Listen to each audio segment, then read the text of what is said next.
gestão. Boa tarde, amigos. Estamos abrindo o nosso preliminar, a imagem do futebol. Muito bem. Musiquinha legal. Estamos recebendo aqui o vice-presidente do Conselho Deliberativo do Grêmio, Alexandre Bugin, né? O Geraldo Andrade, velho companheiro, narrador de primeiríssima qualidade, Maurício Freitas. Com eles faremos o programa de hoje já no nosso horário alternativo, né? Feriado, dia de Nossa Senhora Aparecida, dia das crianças. Aliás, se há alguma coisa interessante nas nossas vidas, né? Uma situação interessante é conviver com crianças, né? O cara pode estar mal-humorado, decepcionado, brabo. Se tiver um pouco de caráter e de gosto pela vida, encontra uma criança, já muda tudo. É verdade. Mesmo no auge da brabeza, da irritação, né? Achando que o mundo vai acabar, encontra uma criança, se o cara tiver esse espírito bom, né? Quando uma criança já começa a sorrir, já está tudo resolvido, né, Geraldo Andrade? É verdade. Boa tarde, Rec. Boa tarde a todos. Eu sou suspeito em falar porque trabalhei 32 anos com criança em escolas, né? Então, por si só, já, não só com crianças... Tem até uma musiquinha que diz, brincadeira de criança, como é bom. Mas é muito bom, né? Muito bom. A criança é espontânea, né, Rec? Tá com neto já, Bugin? Não. Boa tarde, Rec. Boa tarde, Geraldo. Boa tarde, Maurício. Não estou te chamando de velho, né? Porque não. Tem cara que fica avô novo e tem cara que não fica avô nem velho. Pela idade até poderia estar, porque minha filha poderia, meus filhos já teriam condições, mas ainda não. Mas eu também não sou, tá? Para ficar tranquilo, então não tem sacanagem na pergunta. E a minha esposa quer ser, mas tá louca para ser avó, né? Para poder criar bem os netos. Dela já... mas a criança não adianta, uma alegria sempre, né? Quando chegar... Mas sabe que eu tenho a minha irmã mais velha, e por consequência meu cunhado mais velho também, né? O Irineu e a Inês, arrumaram 3 netos numa tacada só. Uma ficou grávida, a outra descobriu que também estava, e na sequência, quando estava esperando 2 já, disse, pô, mas que maravilha, vai encher a casa, veio o terceiro. 3 filhos eles têm, e 2 filhas grávidas e uma nora grávida. Então, são 3 crianças que vão chegar quase que ao mesmo tempo. Um já chegou, né? E Tiago, vai chegar o Vitor agora aí e depois vem outra menina. Eu fico imaginando aquele sofá bem arrumado dentro da casa, como vai ficar. E o neto geralmente tá livre para tudo, né? Pode tudo. O neto pode tudo, o neto é liberado. Nós estamos falando disso porque hoje é dia da nossa padroeira do Brasil e dia das crianças. E também gostaria, aproveitando, além de dia das crianças padroeira do Brasil, é também dia da minha profissão, engenheiro agrônomo. Então, parabéns a todos os colegas engenheiros agrônomos pela data de hoje. Aí agora está me lembrando aqui o Milton Machado, que o pai dele também está de aniversário, dia 12, né? O senhor Hilton Machado. Então tá tudo... tem muito motivo para comemorar, né? Cada um tem o seu. Mas o Grêmio também tem motivos para comemorar, para celebrar e até para projetar, né? Porque o Grêmio vem aí de uma possibilidade de, em 4 jogos dele, e em 6 no total, da Libertadores da América, de ganhar a Libertadores da América. Ou então, ainda buscar alguma coisa no Campeonato Brasileiro, nesse enfrentamento mais do que histórico, né, com o Palmeiras. Porque agora vai além da história. Tem a história do enfrentamento e a própria história do Grêmio. Filipão de um lado e Renato do outro. Banquete assim para 500 convidados. Né? Não, realmente nós estamos entrando na fase final, né, e da Libertadores, com a expectativa, com a expectativa de poder alcançar mais um título, né, que seria o consecutivo, né, bicampeão consecutivo e o tetra em todos os títulos do Grêmio. E também ainda tendo chance, apesar de que tivemos o empate no fim de semana passado, mas a expectativa é que a gente possa fazer um bom jogo contra o Palmeiras, que vai ser um jogo de alto nível, né? Infelizmente estamos indo para o jogo com alguns desfalques, né? Mas com certeza o Renato deve fazer alguma armação de time para que a gente contenha o Palmeiras e consiga trazer algum resultado positivo e possa continuar na disputa do Brasileiro. Lá pelas tantas, lá na frente, o Grêmio vai saber exatamente o que vai buscar. Se é a 4ª colocação, se não puder ser campeão da Libertadores da América, porque senão depois fica ruim começar o ano, né?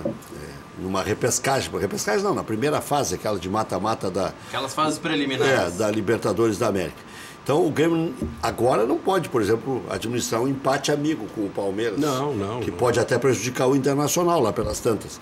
Mas lá na frente, de repente, pode até negociar alguns resultados aí. Negociar no sentido de jogar com um time mais fraco, mais forte. Nós tendo chances de alcançar o título, né, nós vamos brigar sempre. O Grêmio não pode abrir mão.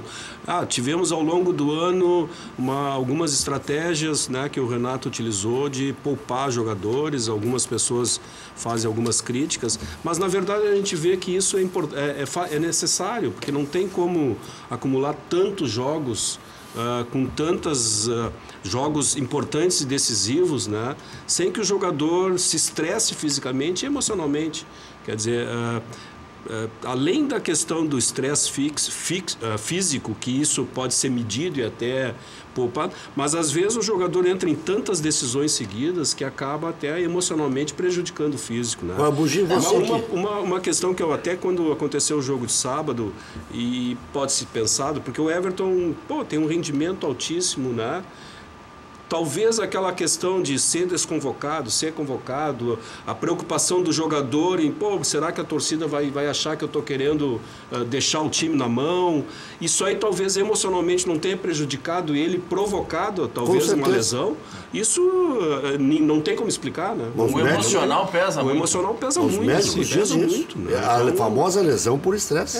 E é o estresse físico e emocional. Vocês lembram do lance? Ele estava correndo. Normal. Ok, o músculo respondeu fisicamente, fisiologicamente. Mas será que ali não teve um componente emocional durante a semana toda que possa ter levado ele a ter um estresse e daqui a pouco não dormiu bem? A gente sabe muito bem, né? Se tu não dorme bem num dia, no outro dia tu vai fazer um exercício físico, uma corrida, coisa assim, tu perde o rendimento e aí tu... Agora, a pergunta que eu ia fazer, Geraldo, Maurício, era exatamente essa. Parece que nós combinamos. A deixa veio de ti. Mas tem que ajeitar isso aí. O Cruzeiro ficou sem o Arrascaeta numa decisão de Copa do Brasil nos 2 jogos para o Uruguai e caçar níquel. Aí é o seguinte, o Uruguai não tem culpa. O Uruguai tá na dele. Tá na dele, não tem culpa.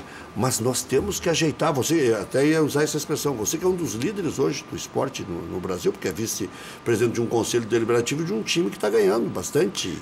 E o Grêmio se tornou notório.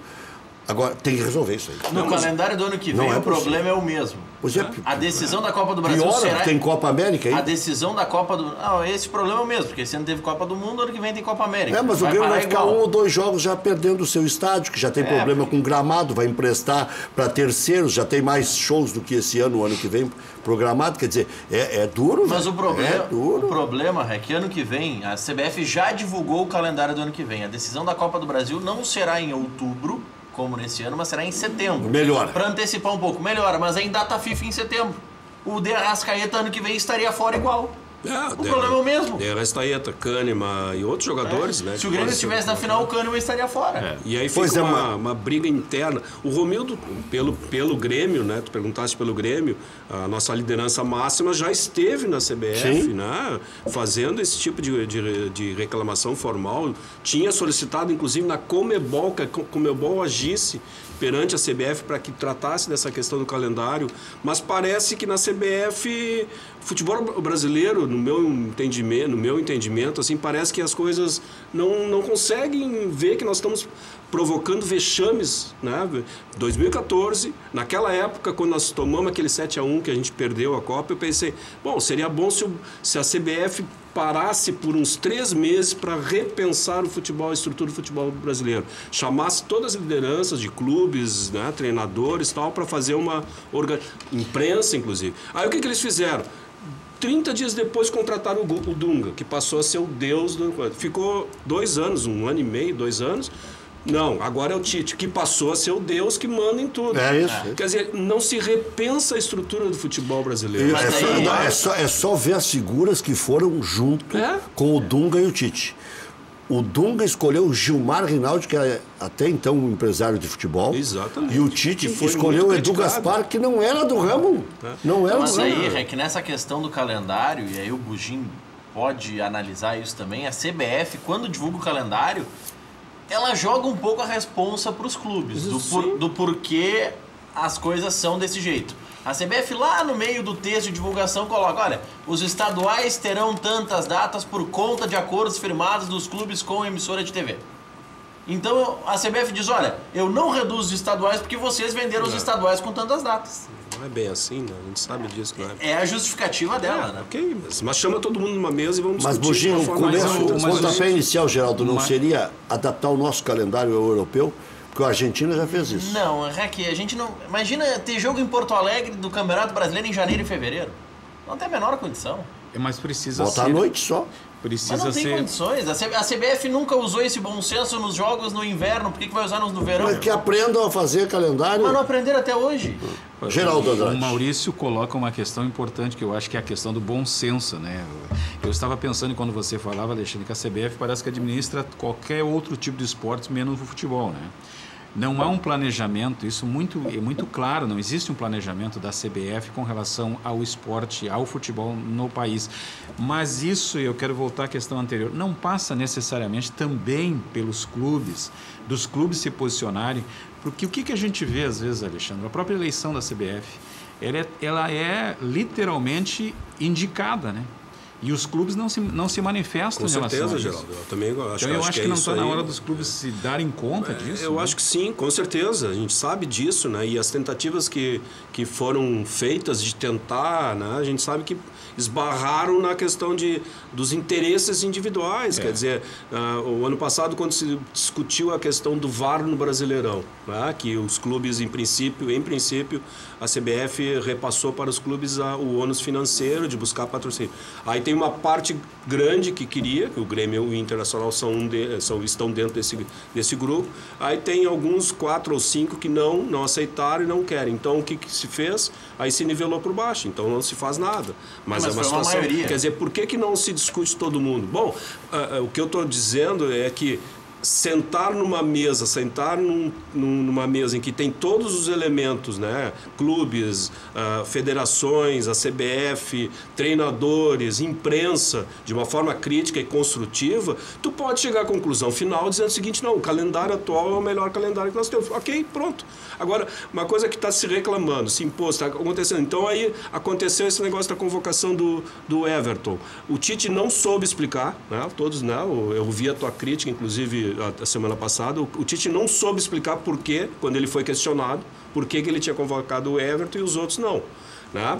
Ele teve um momento, aí ficou no ônus do Grêmio fazer a solicitação formal, e o Romildo foi muito claro, nós não vamos fazer uma solicitação formal, nós estamos incomodados, mas nós não vamos fazer uma solicitação formal de desconvocação, porque nós temos o jogador, é importante para o jogador numa seleção, aí jogou a banana para o Grêmio. Então a CBF ficou discutindo, e o que se sabe, né, pela imprensa, foi de que o Tite não aceitou desconvocar. Pô, aí então agora a palavra quando todo mundo no Brasil, toda a imprensa brasileira criticou de uma forma forte. Aí permite que a gente pense, o Tite mesmo permitiu que a gente tomasse conclusões de que existiam outros interesses na parada. Porque era muito simples, olha, o Everton está desconvocado, Everton, na próxima tu vai estar convocado, não te preocupa, joga pelo teu clube. Isso seria o mais... Sabe qual é o problema? O bom senso. Só haverá mais uma convocação. E ele não pode convocar ninguém do Brasil, porque tem 3 jogos que vão decidir o Campeonato Brasileiro, na próxima data FIFA. Sim, a próxima em data novembro. FIFA. Dá 3 jogos. Então o Everton não pode convocar mais.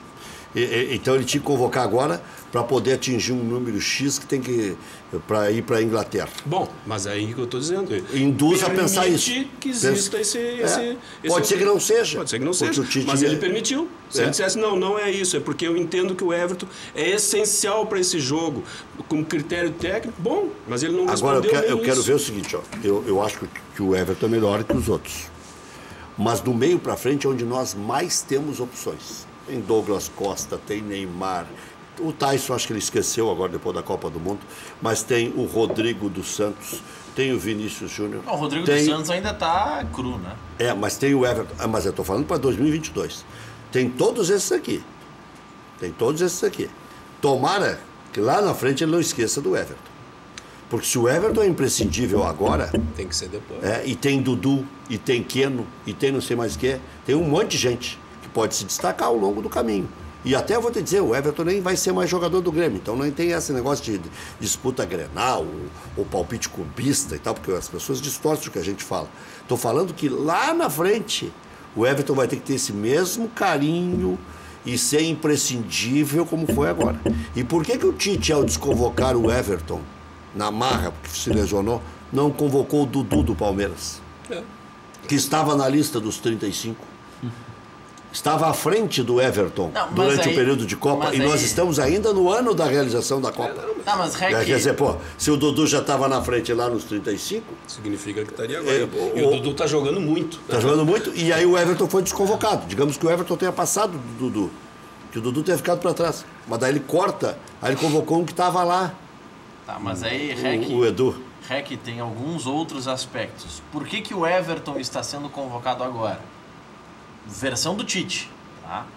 Esse é um período de testes. Se o Dudu está à frente do Everton, na cabeça do Tite ele precisa ser menos testado do que o Everton. Tudo bem. Ele está levando o que ele quer testar. Ele quer levar o Pablo para ver se o Pablo tem tamanho para ser zagueiro da seleção brasileira. Ele não precisa levar o Jeromel porque ele já sabe que o Jeromel ele não precisa levar o Pablo para saber se tem tamanho. Mas ele quer levar. Aí é problema dele se ele está fazendo uma escolha errada ou não. Mas ele disse que estas 3 convocações seriam convocações para teste. Ele não leva outro jogador. E o Rodrigo Caio? Mas ele considera que já levou o Rodrigo Caio e não precisa testar.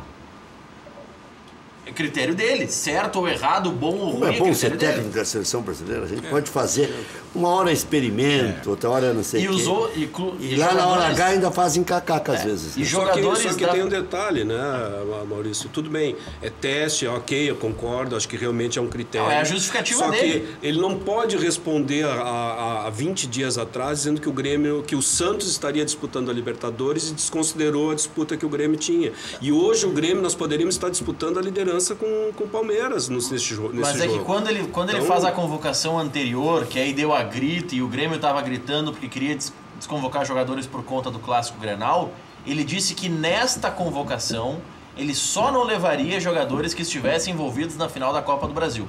Isso ele disse lá atrás e ninguém chiou. Porque ninguém a Argentina, falou em rodada do Brasileiro lá atrás. Porque a Argentina tinha que ser respeitada e com a Argentina é sempre... Eu até ironizei. Quero ver ele convocar todos. Eu não ouvi, vocês é que devem ter acompanhado. Segundo o que relataram na imprensa, na entrevista após essa convocação, ele respondeu sobre o jogador do Santos, dizendo que não teria convocado porque ele estaria disputando vaga, o Santos estaria disputando vaga na Libertadores. Foi isso que eu li. Foi essa a explicação dele. Ele pode usar como argumento para si. Acho que, bom, ele se enredou todo. Não, ele pode ter. Ele usou como argumento no pensamento dele, bom, o Grêmio já tá poupando jogador a cada rodada do Campeonato Brasileiro. Mas aí ele tá poupando. Não, mas ele vai treinar a seleção, não é o Grêmio, né? Sim, mas ele pode dizer, bom, eu não vou ter problema em tirar um jogador do Grêmio, porque o Grêmio já tá usando reserva mesmo. Não, mas aí é no mínimo tinha que ligar pro Renato, presidente Romildo. Aí, a propósito, existe alguma ligação? Mudam, eles chegam lá, eles mudam. Tite ligou alguma vez pro Renato? Não sei dizer. Não, isso eu não tenho. Agora, eu vou dizer, o Tite até pode ser ainda o melhor técnico do Brasil, mas há uma decepção com o trabalho dele. Eu não vejo grandes criatividades e tal, e não vejo um norte muito bom. Por exemplo, o Paquetá. Por que não está convocado pelo Tite? Mas vamos tirar o Tite, não seja o Tite. Não, por quê? O Paquetá foi vendido agora por 40 O Paquetá não está convocado pelo Tite, porque quando ele fez essa convocação... Estava lesionado? Não, porque quando ele fez essa convocação ainda não estava definido que o Corinthians tinha passado de fase. Ele faz a convocação antes de terminar a semifinal da Copa do Brasil. Ele prometeu que nenhum finalista estaria convocado. Aí tudo bem. Então, aí é critério. Aí tudo bem. O Grêmio joga... E do Palmeiras, idem naquele momento, né? O Palmeiras não sabia que estava fora. Agora, quando ele desconvoca o Everton, ele poderia levar. Mas na época, o Palmeiras ainda estava na Copa do Brasil.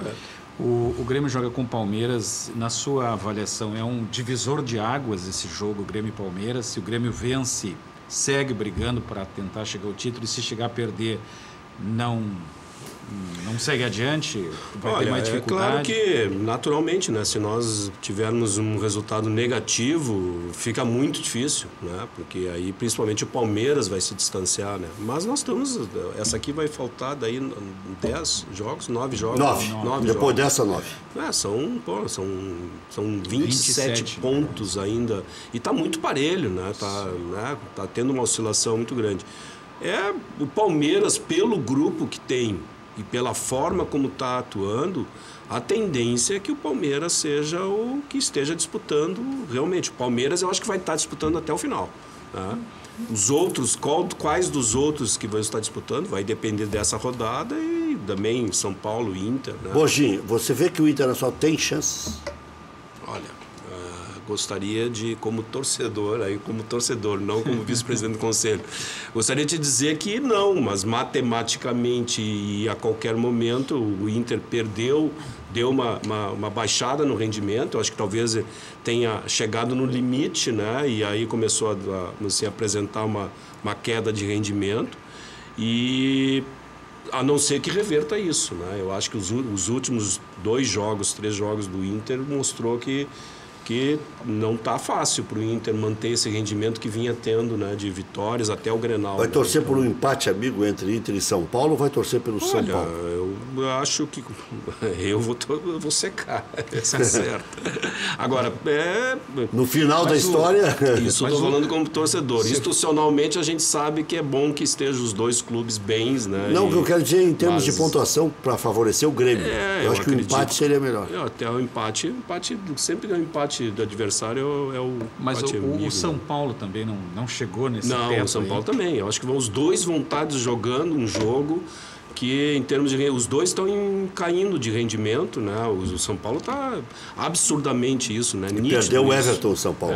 Depois que perdeu o Everton, o próprio Diego Souza não está rendendo. O Nenê, que é um jogador que é diferenciado, eu acredito, eu gosto dele, não tem demonstrado essa... e o jogo do domingo contra o Palmeiras, apesar da diferença de técnica do Palmeiras, mas o São Paulo deixou muito a desejar, né? Então, o São Paulo está 4 jogos sem vencer no Campeonato Brasileiro. É muito. Nos últimos 5 na reta de chegada é muito. Nos últimos 5 teve uma vitória, 3 empates, e na última partida perde. Sabe que o Flamengo ainda vai incomodar e muito. O Flamengo voltou, Dorival começou a reorganizar o time, né? Então, agora, o Grêmio e o Inter, quando entrarem em campo no domingo, já saberão o resultado do Flamengo amanhã. O Flamengo joga no sábado, 17 horas, contra o Fluminense. Então amanhã, se o Flamengo ganhar o jogo, o Flamengo fica a 1 ponto do Palmeiras. O Palmeiras vai ter que se antenar ainda mais no jogo contra o Grêmio, e o Grêmio também vai ter que ganhar o jogo. Daí empate começa a ficar meio... Até para essa briga pelas 4 vagas. Está muito bonito. Porque qualquer um desses 5, de 4, vou deixar o Palmeiras fora disso, pode sobrar do G4. Sim. Grêmio, Internacional, São Paulo e Flamengo. A briga é muito parelha, inclusive na quantidade de pontos. E a tabela melhor, não existe muito isso aí, né? Mas em termos de... A melhor é para o Palmeiras. A segunda melhor é do Internacional. O Internacional tem 6 jogos em casa e 4 fora. Eu acho que a do Flamengo é uma das piores. O Flamengo é uma das piores. Do Grêmio também. A do Grêmio é ruim. O Grêmio joga contra 4 grandes fora. E aí mescla com os jogos das Libertadores. Nós vamos obrigatoriamente ter que fazer algum tipo de revezamento, né? E eu concordo com o cálculo do Grêmio. Se o Grêmio não fizer 10 em 12 agora, o Grêmio não vai disputar o título. Vai disputar o G4. Só que 10 em 12 são 3 jogos fora de casa. Contra América Mineiro, Atlético Mineiro e Palmeiras. E só um jogo em casa com o Sport Recife. E o Grêmio projeta ter que fazer 10 pontos. E contra o América Mineiro e contra o Sport, certamente o Renato vai preservar jogadores, porque o jogo do América Mineiro é 3 dias antes da partida da Libertadores, e o do Sport é entre os 2 jogos com o River Plate. Não, com certeza. Um jogo com o River Plate vai ter que ter uma preparação muito especial, né? Porque é onde a gente está apostando mesmo. Joga as cartas naquele momento. E o Grêmio não adianta. Nós gostamos de jogar Libertadores. Vamos fazer uma semifinal. Vamos fazer um intervalo, depois eu quero puxar um assunto político com o Bugim. E eu acho que o Bugim vai mudar de função em 2020. Se não for das eleições brasileiras... Não, eleição brasileira ainda não dá. E hoje piorou, né?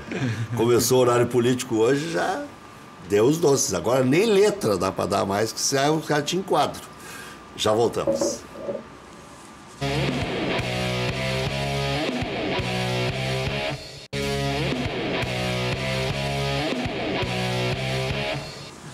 Muito bem, estamos de volta. Hoje começou o horário político, então nós temos esse horário alternativo. Inicia sempre às 1h20 da tarde, agora de segunda a sexta, 1h20 da tarde. Bom, amanhã, sábado, 17 horas, tem Flamengo e Fluminense.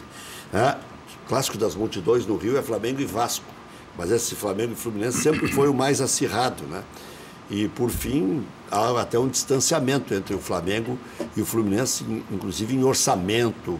Já vai ter problemas de diferença também em patrimônio.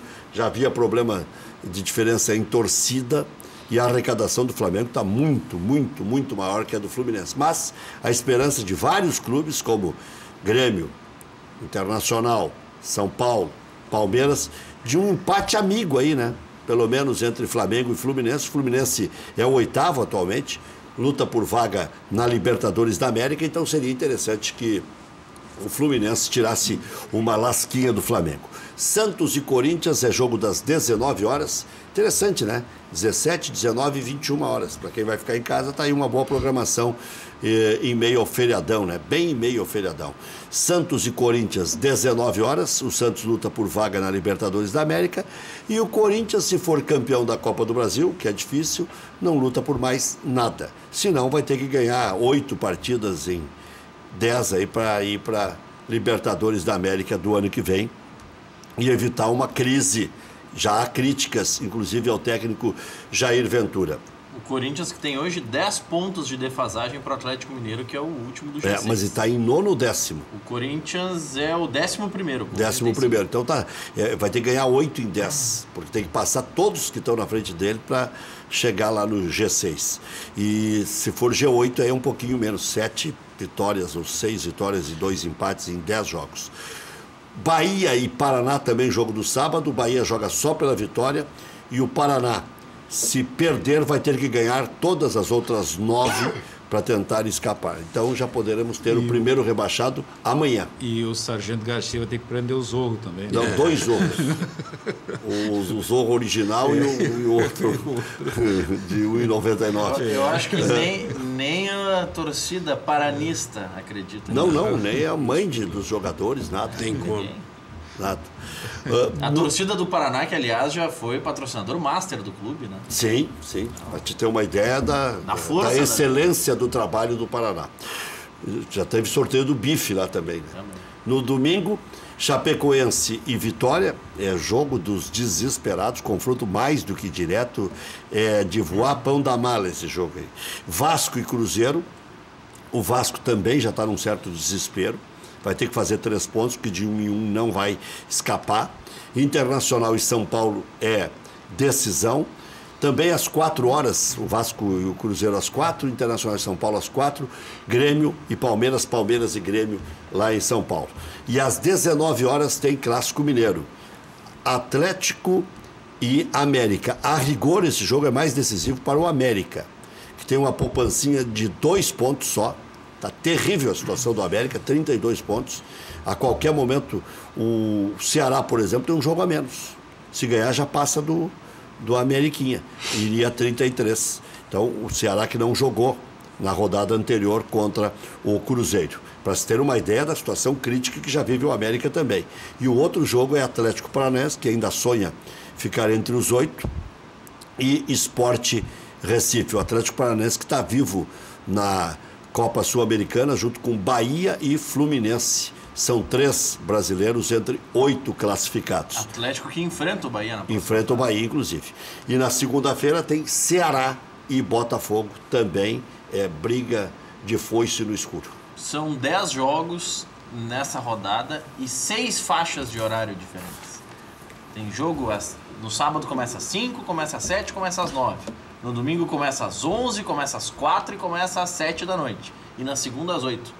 Eles poderiam dar uma padronizada, melhorar um pouquinho esse critério. Para ficar mais abrangente, a televisão caiu um pouco de audiência em relação ao futebol, né? Estão buscando de tudo para equilibrar. Eu concordo com isso, mas o horário da tarde poderia ou ser 4 ou 5. Não pode ter num dia às 4, outro dia começa às 5, daqui a pouco vão começar a fazer 13h30. Padroniza um pouco. Mexe com o hábito do cidadão. Aí uma hora o jogo é às 8, porque tem que ser espera pro Galvão, outra hora é às 9. Poxa, padroniza um pouco. Olha aqui a classificação. Palmeiras 56, Internacional 53, Flamengo 52, São Paulo 52, Grêmio 51, Atlético Mineiro 45. Esses aí seriam os 6 da Libertadores da América, os 4 primeiros, Palmeiras, Internacional, Flamengo e São Paulo na fase de grupos, e o Grêmio tendo que tirar um ponto aí em relação a São Paulo, Flamengo, e 2 em relação ao Internacional, porque senão vai ter que ir para a pré-Libertadores, caso não seja campeão da América. E o Atlético Mineiro também tem uma boa poupança ainda, mas o Santos pode chegar lá, tem 39, depois vem Fluminense com 37, Cruzeiro com 37, Atlético Paranaense com 36, Corinthians com 35 pontos. Botafogo, daí para baixo só lutam para não cair. Botafogo 34, América Mineiro 32, Bahia 31, Vasco 31, Chapecoense 31, Ceará 30, Vitória 29, Sport Recife 27. Do Botafogo, 12º, 13º, 14º, 15º, 16º, 17º, 18º e 19º, 8 brigando para não ocupar uma dessas 3 vagas restantes. São eles os 8: Botafogo, América, Bahia, Vasco, Chapecoense, Ceará, Vitória e Sport Recife. Desses 8, 3 cairão. Então são 8 brigando por 5 vagas na Série A do ano que vem. Agora, é impressionante a disparidade do Campeonato Brasileiro, né? Uns muito bem, os primeiros 8... Em que posição está o Cruzeiro? O 9º, né? Cruzeiro é o 9º. O Cruzeiro está me surpreendendo negativamente, né? O Cruzeiro largou o Campeonato Brasileiro e apostou nos matas, né? Mas largou demais. Porque o Grêmio também tinha 3 competições e não despencou nunca. O Grêmio não dispensou nunca. Ou largou demais, ou o grupo do Grêmio, os reservas do Grêmio, encaixaram melhor do que os do Cruzeiro. Com certeza. Acho que esse ano nós tivemos um rendimento bem melhor que o ano passado com o time reserva, um time misto, né? Então, principalmente resultados fora de casa, inclusive, né? Então acho que essa foi o diferencial para nós. Depois do intervalo vamos falar de política com o Bugim.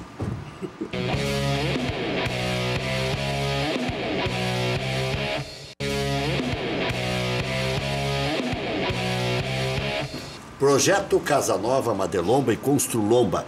Casas financiadas pelo Minha Casa Minha Vida, ou também financiamento direto.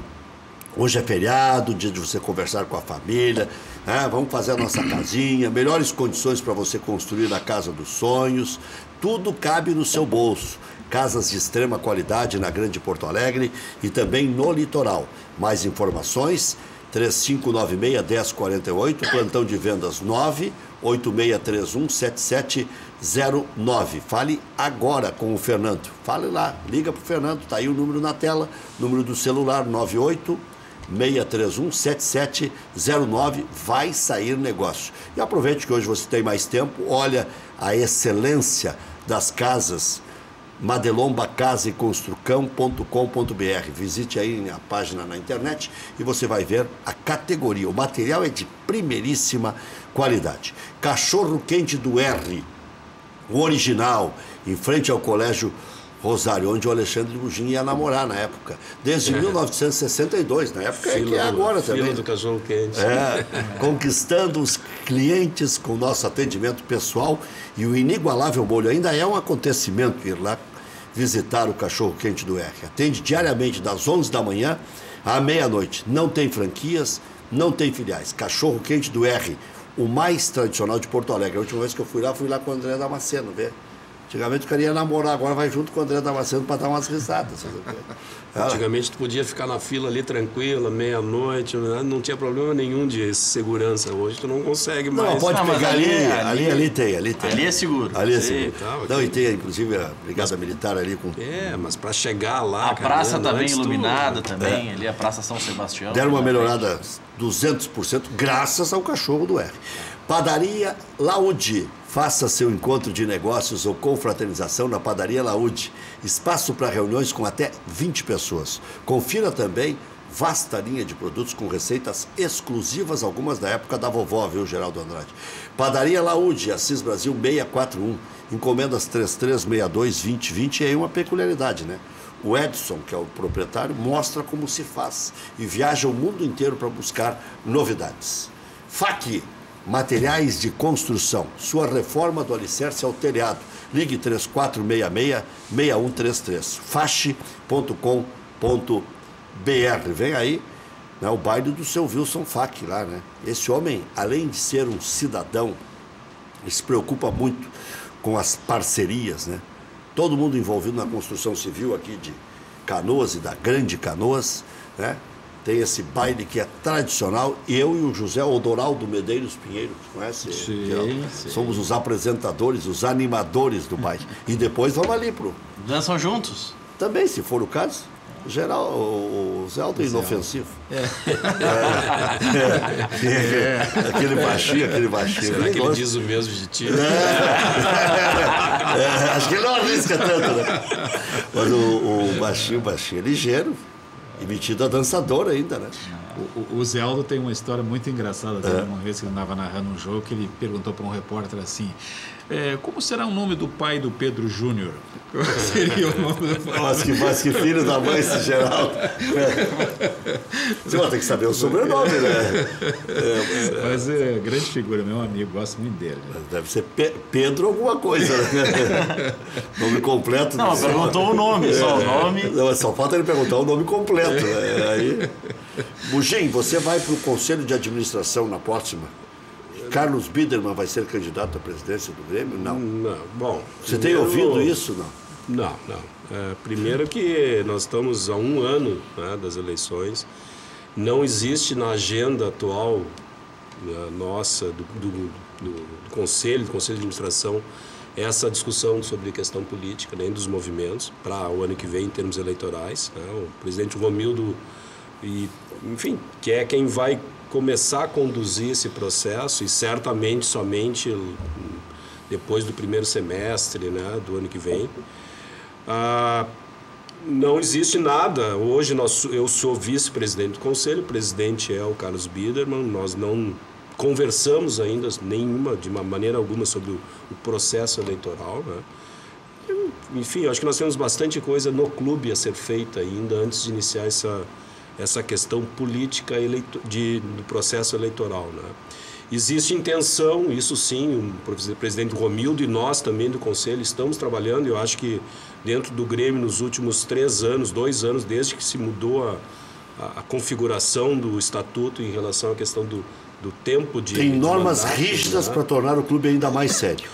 E a gente tem a intenção é que a gente faça um processo eleitoral bastante tranquilo, né, de articulações, para que se tenham presentes as maiores lideranças no processo, tanto na participação na eleição do Conselho, na eleição do Conselho Presidencial e também na eleição do Conselho.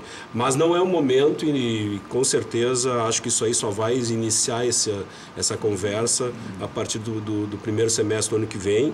E o que tu colocaste, isso é importante, tá? Eu acho que nós estamos nos dedicando no Conselho de Administração e no Conselho Deliberativo, a partir da figura do presidente Romildo, da liderança dele, e do presidente Carlos Biderman, existe um estudo sendo feito, né, contratado, né? Acho que eles andam muito juntos já. Não, é uma questão de trabalho, né? É uma questão de trabalho. Acho que vai haver uma simbiose. Mas existe um estudo sendo feito por uma empresa consultora, justamente para nos dar uma assessoria no sentido de nós alterarmos a nossa forma de governança, né? De que a gente perpetue algumas seguranças para o clube, né? Não vai entrar aventureiro lá, o bel prazer, e pegar adiantamento no caixa. Até não é a questão de ser ou não ser aventureiro, né? E não é questão de pegar, infelizmente, né? Aconteceu no Inter agora e a gente quer, isso aí não pode acontecer.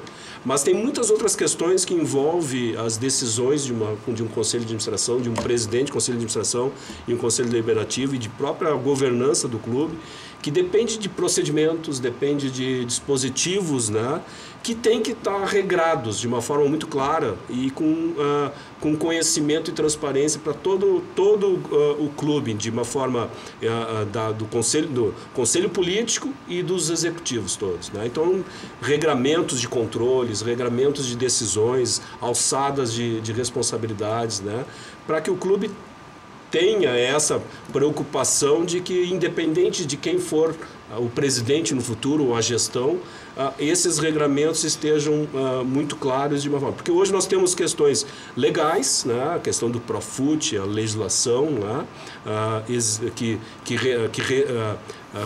repercute no clube em termos de responsabilidades, né. Existe uma questão muito importante que até é uma sugestão de pauta para vocês aprofundarem isso. O ano que vem nós vamos ter uma mudança na questão financeira dos clubes em termos de contratos de televisionamento, né? Falamos isso ontem com o Magriço aqui. Exatamente. Então, o clube que não tiver organizado, não tiver saudável em termos financeiros, e isso o Grêmio vai estar, porque nós estamos fechando o ano de uma forma muito saudável. O clube que não tiver essa organização em termos de estruturação de gestão, estruturação administrativa e financeira, o ano que vem vai correr sérios riscos de sofrer problemas de resultados, porque não vai conseguir, vamos dizer assim, o primeiro semestre vai ser um semestre de muitas responsabilidades financeiras em termos de desembolsos, e os clubes só vão começar a receber lá quando tiver o Campeonato Brasileiro já em andamento, com bastante rodadas, quando começar ou se organiza agora ou quebra. E é isso que nós estamos debruçando. Então, antes de pensar em qualquer tipo de processo político eleitoral no clube, o Grêmio, na sua gestão, né, tanto política como administrativa, ele está se debruçando nessa questão de organização do clube e que a coisa fique terminou o apadrinhamento. A intenção sempre foi essa, né? Que a gente sabe que isso acontece em ambientes de clube, mas os clubes hoje têm que ser profissionais, né? Com profissionais, vamos assim, selecionados pela sua experiência, seu currículo, né? E também quem estiver trabalhando de uma forma voluntária como nós políticos, os agentes políticos do clube, nós temos que saber que nós temos responsabilidades também, que nós temos que ter limites da nossa responsabilidade, está bem clara a nossa forma de agir. Esse momento político e do futebol que o Grêmio está vivendo agora, sim, isso vai repercutir certamente numa eleição com uma certa tranquilidade, e até para olhar por esse ângulo também de olhar do seu ponto de vista financeiro a questão, né? Claro. A gente não pode dissociar, e felizmente, né, o presidente Romildo ele tem uma estrela, mesmo com toda a liderança dele em termos de capacidade de gestão, capacidade de liderança, de tomada de decisões pensadas e planejadas. O fator futebol e as vitórias que nós estamos tendo nesses últimos 2 anos, bem feitas, com certeza ajuda para esse ambiente todo, né? Mas o importante mesmo que, se tu olhar excluindo a questão dos resultados de futebol, o que sobra é uma gestão altamente profissional, né? E capaz. Coincidiu com a nossa gestão dentro do conselho também, que aí o presidente Biderman tem uma experiência fantástica em termos de gestão de empresas, né? E que a gente vem trazendo, e eu estou contribuindo com isso, eu estou participando desse processo, e isso tem facilitado muito para que a gente chegue ao final desse ano, inicie o ano que vem, de uma forma organizada em termos administrativos, saudável financeiramente, né? E com condições, principalmente com o pagamento das dívidas que foram feitas nesse segundo semestre, em termos de dívidas bancárias, a gente tem capacidade de buscar algum tipo de financiamento, tal, que for preciso para a eventual situação. E certamente também, tomara que aconteça, né, existe um componente aí da questão da gestão da Arena, que o ano que vem, se tudo for desembrulhada essa questão do Ministério Público com a questão das obras do entorno, com a empresa Caragones, certamente a gente vai conseguir voltar à mesa em termos de negociação para buscar um acerto na gestão, para assumir a gestão da Arena. Então, todos esses elementos, claro, são facilitados e são ajudados pelos resultados que se obteve e que são resultados importantíssimos, né? Nessa linha de organização de clube, a gente até comentou da situação do Botafogo ontem, que é complicada, já pegou empréstimo do dinheiro do ano que vem da TV com a TV Globo e já vai pedir outro empréstimo. Esse clube, independente da situação, no final dessa temporada, se cair ou não, ano que vem ele é candidatíssimo ao rebaixamento. E o Vasco também, né? O Vasco acho que não se salva. Eu acho que os torcedores do Vasco nos últimos anos, olha, por favor, né? Mas quem é que está surgindo como nova força que possa substituir essas velhas tradições do futebol brasileiro? Vitória está mal, Bahia está mal, Vasco está mal, Botafogo está mal. Quem é? O Atlético Mineiro se diz que está muito mal organizado.